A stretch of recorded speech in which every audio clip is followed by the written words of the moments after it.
So in today's video, I want to keep this short and simple, right? This is a case study breakdown. We onboarded this brand, I would say mid to late October, and we generated north of 100K plus by keeping our strategy simple. We didn't overcomplicate a startup brand. And quite frankly, if you're a brand doing less than $1 million a year, you have to prove that there's market fit for your product. But with this type of SKU that we partnered with, right? I had a feeling in my gut that this product could build a cult-like following, because I've done this in the past with previous portfolios of companies that are adjacent and are very similar to this brand we onboarded. So without further ado, I'm going to break this down as simple as possible so that you can implement this for your business today. So if you don't know who I am, my name is Chris Hernandez. I am the founder of ScaleVelocity.io. I partner with D2C e-commerce brands. I help them build in-house. And ultimately, if their goal is they want to exit in the next 3 to 5 years, I help them scale their business to achieve a decent multiple upon exit. Now, there are skill sets, there are actions that are required outside of the funnel, outside of just running ads, that's going to make your business successful. And the sooner you realize that, the sooner you're able to make adjustments to your business to maximize as much efficiency as possible. So this brand recently launched. They spent $0 on ad spend. There was limited amount of creatives. Their organic revenue was around $500 to $700 a day, but the product had potential because there was an ability to build a cult-like following. Why do I use cult-like following? It's just another term instead of saying audience or building a community. Having an audience that loves your brand as much as like a cult, that's going to do more for your business than anything else, right? You could run as many ads as possible. You can test as many creatives as possible, but nothing is going to do more for your business than getting new experiences, getting new transactions, getting new customers into your ecosystem. But they love your product, they love your brand so much, they're constantly buying from your business multiple times during a year. Anytime you have a new collection drop, they're first to purchase. You have that VIP list. You're building that community. That's going to do more for your business, which I saw the potential with this brand, with this product. Now, apart from that, there was a time crunch, right? Because we were, quite frankly, and we still are, in peak consumer buying behavior. Until the end of the holidays, individuals, consumers, they're spending all of their money on gifts, on shopping, on physical products because it's the holiday season.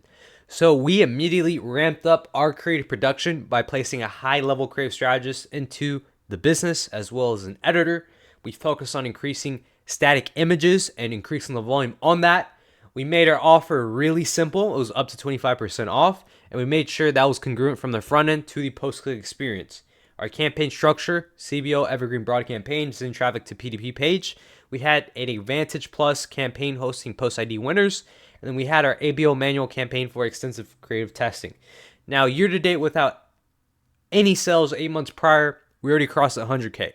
Momentum is strong, and how we're looking to prepare for 2025 is pretty simple. Maximizing as many collection drops as possible, increasing the ad spend on Meta and Google, keeping our campaign structure as lean and as simple as possible, and while we're increasing the ad spend, we're looking to expand our ideal customer profile. We want to hit women. We want to hit men. We want to hit everybody that fit the demographic, who love the industry, who love the niche we're in. Now, apart from that, what led us to this point? Well, first of all, the founder has a decent following. I'm saying a decent following in terms of followers on Instagram. We're talking north of at least 50K plus.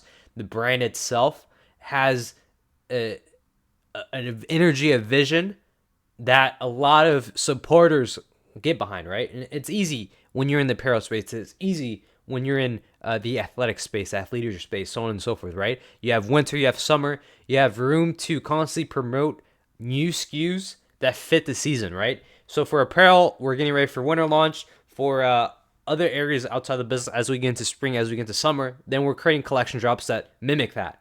Apart from this, how we're going to hit 1 million next year is by all the new transactions we acquired, right? That's all just with paid ads and a bit of organic.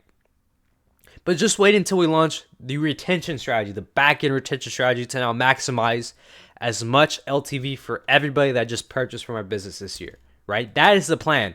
Getting every user that we just acquired to come back and buy from our business multiple times during the year. We're going to do this with collection drops.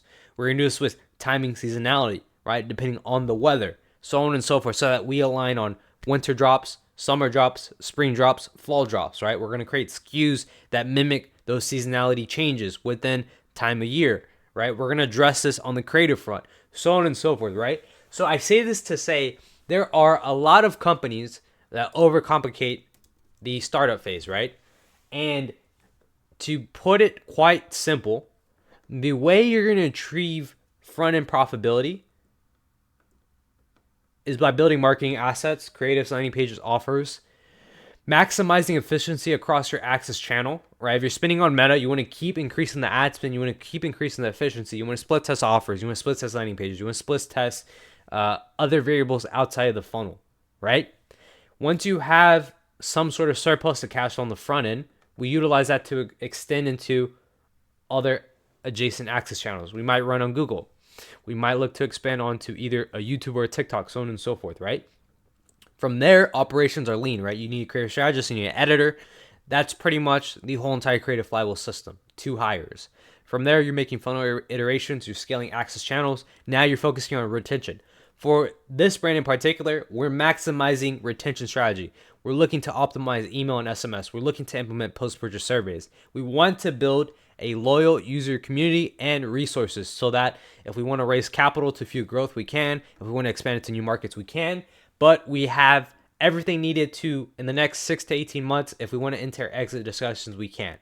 So all of this is laid out to a T at scalevelocity.io. You can check this website out to get more information.